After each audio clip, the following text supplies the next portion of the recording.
Hello student, welcome to Subhash Thakur accountancy class. हम journal के 100 series के ऊपर चल रहे हैं। मैंने आप लोग को पहले बताया था कि हम टोटल 100 जर्नल एंट्रीज़ करेंगे।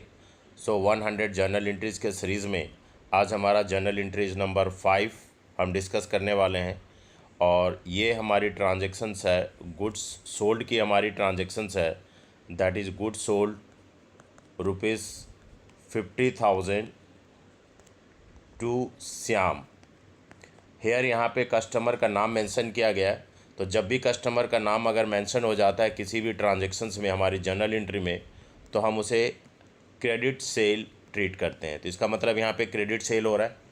गुड्स हमने बेचा है, किसको बेचा है? श्याम को बेचा है। तो इसकी जो जर्नल एंट्री पास होएगी वो जर्नल एंट्री हमारी पास होएगी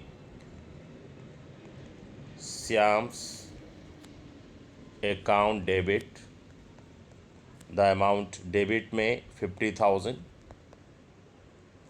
एंड टू सेल्स अकाउंट, क्योंकि सेल हुआ है तो सेल्स हमारा रेवेन्यू है, इसलिए क्रेडिट हो जाएगा to sales account. And credit में भी हमारी 50,000 अमाउंट चली जाएगी। अगेन हम इसके रूल डिस्कस करते हैं। ये ट्रांजैक्शन ऐसे क्यों पास हुआ, तो इसका रूल हम डिस्कस करते हैं। श्याम जो है ये आपका बिजनेस में आपका डेटर है। क्या है ये आपका डेटर है। और डेटर जो होता है वो एसेट्स होता है हमारे बिजनेस में। और हमारे बिजनेस में एसेट्स इंक्रीज हुआ है, प्लस हुआ है। और कभी भी बिजनेस में अगर एसेट्स अगर इंक्रीज होता है तो वो डेबिट होता है। दैट्स वाई श्याम हमारे अकाउंट में यहाँ पे डेबिट हो गया है। नेक्स्ट हमारे अकाउंट्स में है सेल्स, और सेल्स हमारे अकाउंट में रेवेन्यू है। कैप मॉडर्न अप्रोच के अकॉर्डिंगली ये रेवेन्यू है।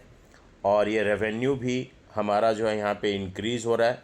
रेवेन्यू भी हमारे बिज़नेस में इंक्रीज़ हुआ है क्योंकि हमने सेल किया तो हमारी रेवेन्यू बढ़ी है। और अगर रेवेन्यू अगर इंक्रीज़ होता है तो ये क्रेडिट हो जाता है। दैट्स वाई हमारी जो जर्नल एंट्री बनी है उसको अगर हम रीड करेंगे, that is a Shyam account debited, Shyam account debit हो रहा है and to sales account, sales account हमारा क्रेडिट हो रहा है। ऐसा क्यों हुआ? तो श्याम जो हमारा वो एसेट्स है, एसेट्स हमारा इंक्रीज़ हुआ इसलिए डेबिट में पोस्ट हो गई है।